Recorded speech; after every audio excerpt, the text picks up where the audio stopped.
হুমায়ুন কবিরের চারপাশে সবাই এই স্ক্যাম, এই কেলেঙ্কারি, এই মিথ্যাচার, এই পাপের জন্য ইস্তফা দিচ্ছে।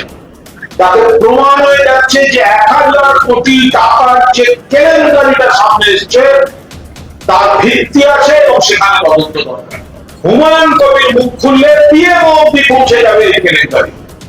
এআই শব্দটা ব্যবহার করলেন নরেন্দ্র মোদী, তিনি আজ হুমায়ুনের মুখপাত্র। হুমায়ুন কবিরের যে ভিডিও সামনে এসেছে, ফাঁস হয়েছে বলাই ভালো। তাকে খুব স্পষ্টভাবে দেখা যাচ্ছে যে এ রাজ্যে মুসলিম সমাজকে ভুল বুঝিয়ে তাদের আবেগকে বিপথে চালিত করে, বিভ্রান্ত করে বিজেপির পৃষ্ঠপোষকতায় একটা বড় চক্রান্ত তৈরি করছিলেন Humayun Kabir, according to that video এবং তার নিজের কথায়। এরপর আমরা দেখছি যে হুমায়ুন কবিরের দলের ধস নেমেছে। তার দলের সভাপতি চলে গেছে, বিভিন্ন পদাধিকারীরা তারা দেখে বসেছেন, কারণ বিজেপির কাছে এভাবে বিক্রি হয়ে গিয়ে, বিজেপির সঙ্গে হাত মিলিয়ে মুসলিমদের বিভ্রান্ত করে শুধুমাত্র ভোটের রাজনীতিকে সামনে রেখে বিপুল অর্থ তার ট্রাস্টি, তার যিনি কোষাধ্যক্ষ, তিনিও ইস্তফা দিয়েছেন। হুমায়ুন কবিরের চারপাশে সবাই এই স্ক্যাম, এই কেলেঙ্কারি, এই মিথ্যাচার, এই পাপের জন্য ইস্তফা দিচ্ছেন। সেই পরিস্থিতিতে হুমায়ুনের দলে একজন নতুন মুখপাত্র যোগ দিয়েছেন, তার নাম নরেন্দ্র দামোদর দাস মোদী। নরেন্দ্র মোদী যেভাবে হুমায়ুন কবিরকে ডিফেন্ড করতে নেমেছেন, তাতে প্রমাণ হয়ে যাচ্ছে যে 1000 কোটি টাকার যে কেলেঙ্কারিটা সামনে এসছে তার ভিত্তি আছে এবং সেখানে তদন্ত দরকার। হুমায়ুন বলেছেন এআই, আর কে এআই বলেছে বা এদের এই সঙ্গে সন্দেহ প্রকাশ করেছে সিপিএম এর এক কমরেড নেতা। আর আজকে একে এআই বললেন কে? নরেন্দ্র মোদী। নরেন্দ্র মোদী কি বলছেন?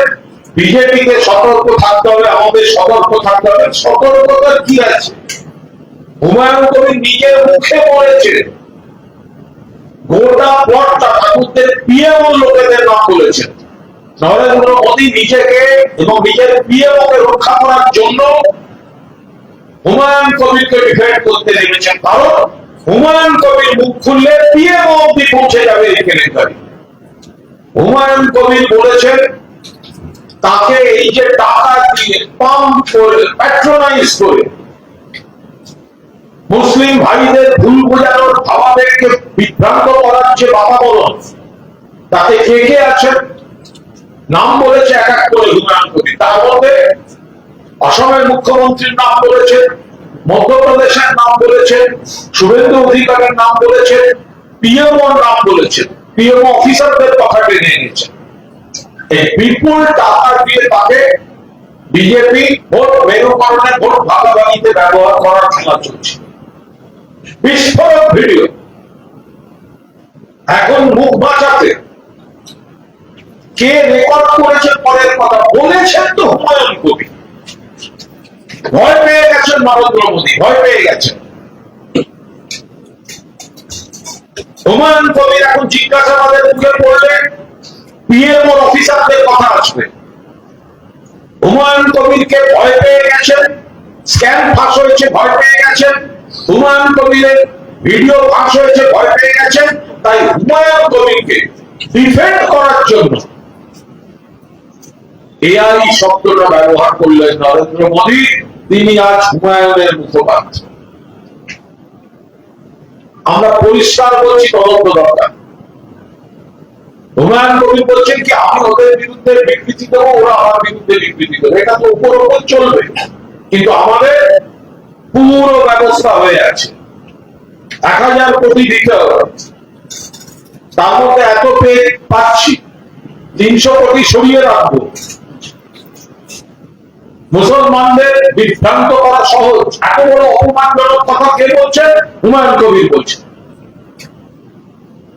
বলছে বাবরি মসজিদ হলো কি না হলো আমার বিষয় নয়, কিন্তু বাবরি মসজিদ নামটা থেকে মানুষের ভাবাবেগকে বিভ্রান্ত করা যায়। কত বড় অপমানজনক কথা! ধর্ম নিয়ে খেলা। সর্বত্র এর বিরুদ্ধে প্রতিবাদ চলছে। মুসলমানরা করছেন, হিন্দুরাও করেছেন, সবাই করেছেন।